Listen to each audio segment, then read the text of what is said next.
Yes, a very warm welcome to today's talk. I want us to briefly talk about a very trending diagnosis called bacterial infection. Is it a scam or it's a real diagnosis?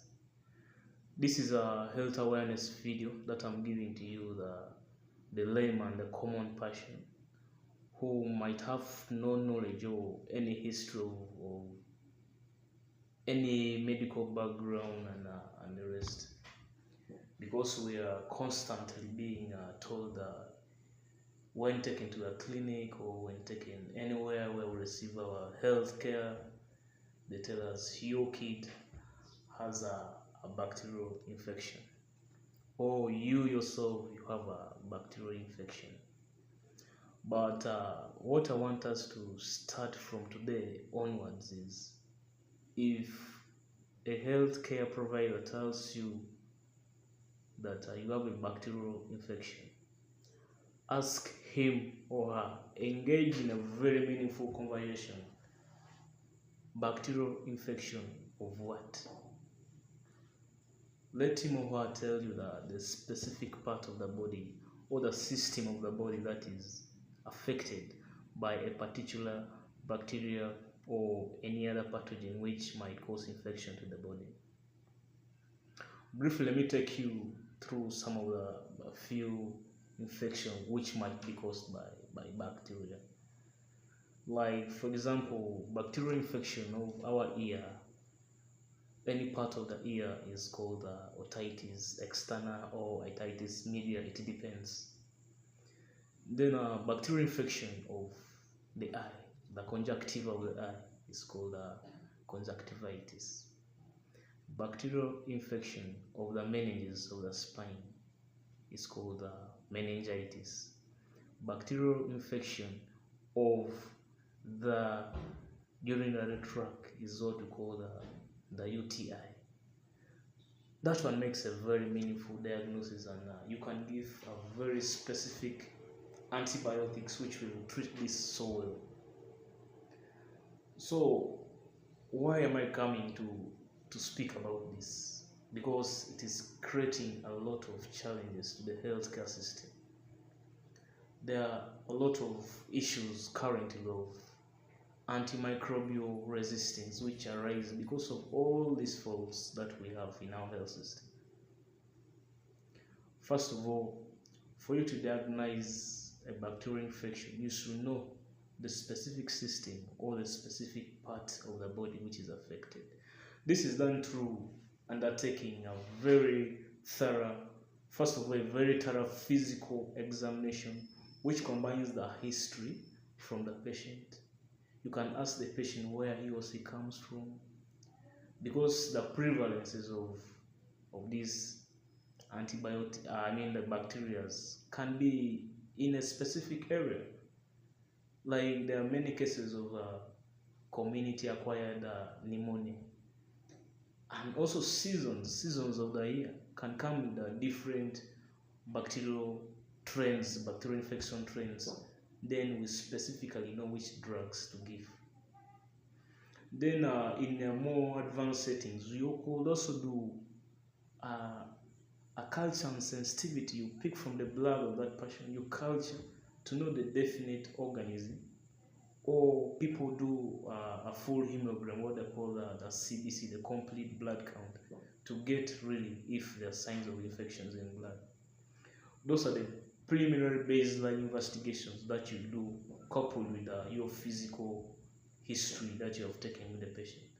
That makes you to come to a very conclusive and a very significant diagnosis.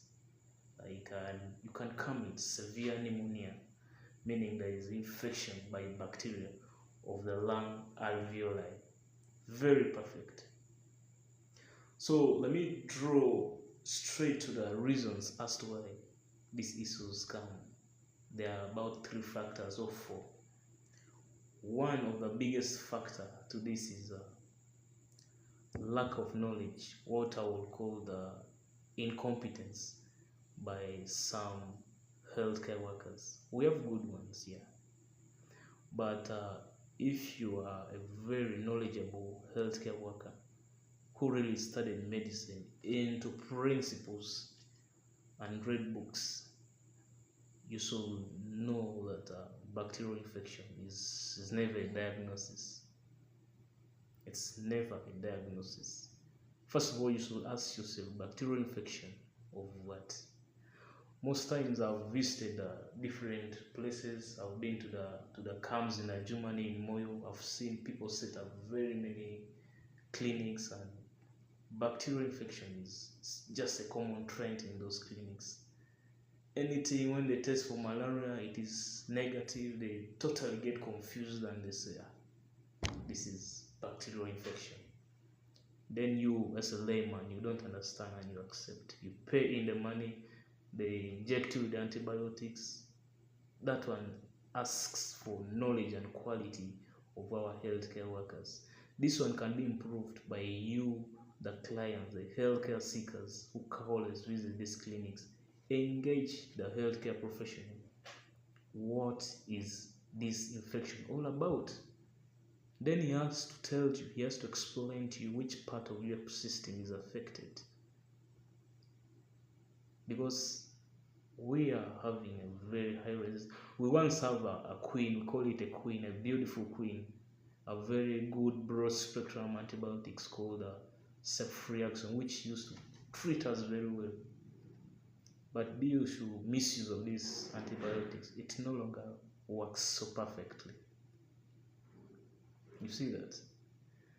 Then the second point is about the regulatory bodies of these healthcare professionals. They have regulatory bodies in Uganda. This asks for the quality and efficiency of this body. Are they really working? If these practices are going but no one is talking about it, is it really perfect to do it in such a way? They should have come on board if they are in a very realistic motion and a vision of improving the health system in Uganda. They should regulate the opening of clinics. It must be a very thorough scrutiny which must be taken to understand. Most of these clinics whereby it is the proprietor might be a very professional person, but students also come in, and maybe relatives who are during holidays, they come in and they help also, but they're not so knowledgeable. They're in the process, so they use these trends of bacterial infection as a way of masking from issues. No one of late wants you to leave his or her clinic without a diagnosis. At least you must go with a diagnosis. Bacterial infection. Thirdly is I call it laziness. Actually, yeah, laziness by these healthcare workers. They might be a professional, but because of laziness, they want to act in a very silly way. They don't want to engage in a thorough history taking. They don't want to waste so much time. They feel there are a lot of issues. Then they make those useless diagnoses. So in this video, I would like to engage you, the common man. I love the common people because I work with the community. So as the Clinician Alliance for Child Health, this one affects children so much, because if we develop high resistance of bacteria to these antibiotics, it affects the children more so, because their immunity is still very, very, very low. So any small strain of bacteria, it really tortures them so badly, resulting to different complications. At least an adult, we are very prone to infection, and we are really very strong people. But children, who me personally I fight for, I can't allow that to go on, because we are right now seeking a world where every child who is born must grow into healthy adults, having a very equitable future and opportunity for all of them to achieve the different purposes they have in life. God created us because of a purpose. A very wise woman, Oprah Winfrey, once said, there is no greater gift that you can give or receive than to honor your calling. That's how you truly is meant to be. Let's give these children an opportunity to grow into healthy adults, and at least let them simply live and fulfill their purpose in life. We need to stop antimicrobial resistance caused by healthcare workers. And I come to you, the common people, the clients of these different clinics. There are clinics in the camps, people selling drug shops, but they just give you anything. They give you antibiotics for anything they want. So please be careful. I cannot help everyone, but you can help me to help everyone in the world to achieve a better healthcare system. First in Madisa region, then the world beyond.